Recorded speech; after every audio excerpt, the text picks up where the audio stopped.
Hi everyone, it's Simon Keeling here at weatherweb.net. It's Saturday the 9th of January. Thanks again for watching. This is your look ahead video. Now, despite saying that the cold weather isn't going to be anything dramatic, it's going to be nothing exceptional, and it's just going to be a normal hit of cooler wintry weather, still getting lots of people saying to me, oh, it's going to be blizzards, it's going to be snowmageddon next week, isn't it? Because that's what the press is saying. Yep, that is what the press is saying. Some real nonsense headlines out there just because we've got a little bit of cool weather on its way. But believe me, all we're going to see is a bit of chillier than average conditions. Maybe some snow showers around, but this ain't no 1947 or 1963 or even 2010 for that matter. Yes, it's going to go cold. Yes, we're going to see some frost and we may see some snow. But this is nothing really to be concerned about. This is the 7 to 10 day mean of the 500 millibar flow from the ECMWF on the left here. We've got the GFS in the middle. We've got Canadian on the right. So this is valid from next Saturday through to the following Tuesday. And it's useful just to make a comparison between the three models to see how much agreement there is between the various models. You notice that ECMWF and GFS really are disagreeing at the moment. The ECMWF wants to make much more of the ridge out towards the west of the country, while in the same place GFS goes for a trough and a milder southwesterly flow. Canadian GEM does a very similar thing, tries to bring in more of a west to southwesterly flow.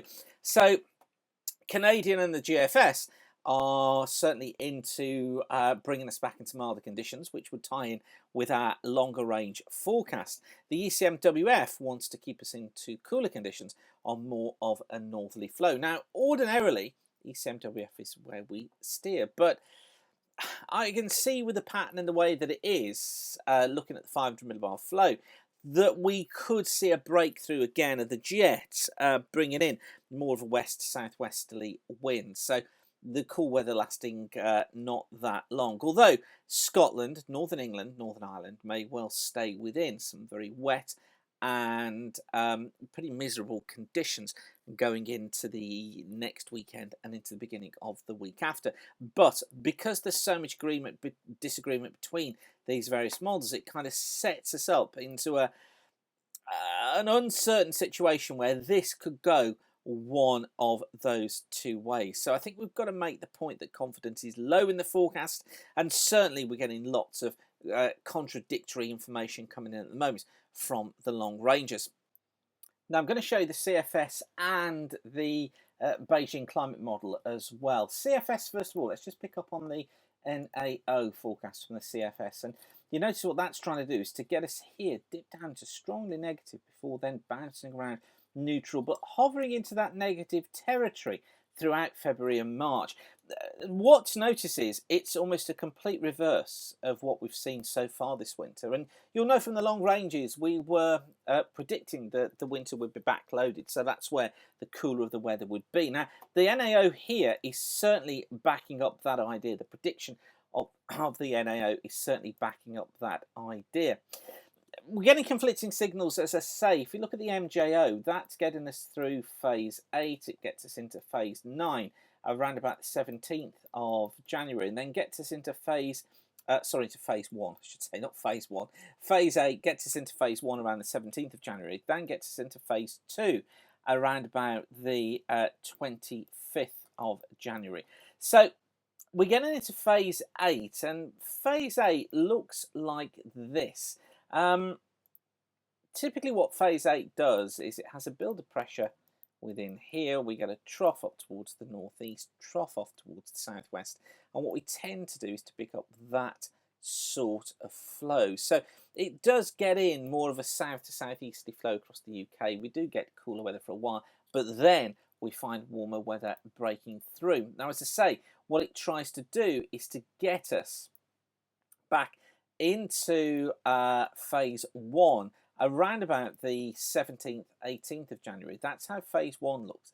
It's a build of pressure up towards the north, and then it's quite a strong easterly flow. That's a blooming cold setup if that came off. That's very cold. And then into phase 2, trough still down over Europe, high here, higher than normal heights out towards the west, and what we find is a kind of a battle taking place between cold, wintry weather and milder weather out towards the west. So that is a very, very wintry setup from the MJO. However, I don't think that's going to happen. I think that's too much over the top. Just look at the temperature predictions. This is phase 1. Sorry, this is phase 8. So this is what we're just about to go into with the MJO. This is typical temperatures during phase 1. So that would be from within here. So from around about the 17th, that puts us into phase 1 with temperatures pretty damn cold. Which puts us into, sorry, that's phase 1. What am I doing here? Let me get the right results. My apologies. It's been a long day. So there's phase 1, with the long temperatures, with the low temperatures there. And then phase 2 stays cold. So you can see the CFS really does go for it being very, very cold. I don't think Beijing's got it. I think this is better. This is the forecast from the 11th of January through to the 20th of January, and the UK is underneath here, and what we're picking up here is this cold flow that we're currently in low. The normal heights, look, there's the jet bringing us the settled conditions that we're seeing right now. The temperature prediction looks like this from Beijing. This is the probabilities of above or below normal temperatures, and for the next 10 days it keeps us in the blue colours. It keeps us pretty darn cold, as indeed it does across much of Europe and western parts of Russia. Now into the second 10-day period, so this runs from the 21st until the 30th of January, and this one gets trough going out in the Atlantic, tries to build the heights within here with a trough out here. So we get a high of sorts, but it quickly collapses away. Now what that then does is it lifts temperatures. So we go into a warm category of temperature, which is what this chart is showing us. So probability of going into warmer temperatures. And then into the 21st to 30-day period, going from the 31st of January up until the 9th of February. What it then does is it tries to build the ridge down to the south. We've got the trough up towards north. It strengthens the westerly jet again through the UK, and it then keeps us in milder, wetter, windier conditions, taking us through to the end of the month.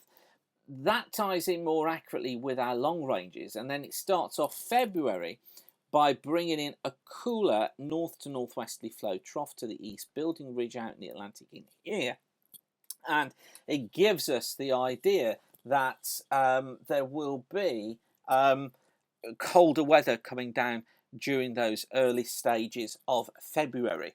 So certainly it ties in with what the longer ranges are trying to hint at in terms of cooler weather coming through, and it's sort of this back up the plans that we've got at the moment, and it has to be kept as low confidence. I think that the idea the CFS is going with this is certainly looking, from that phase 8 into that phase 1 in the middle of January to the end of January with cold temperatures such as that is trying to show.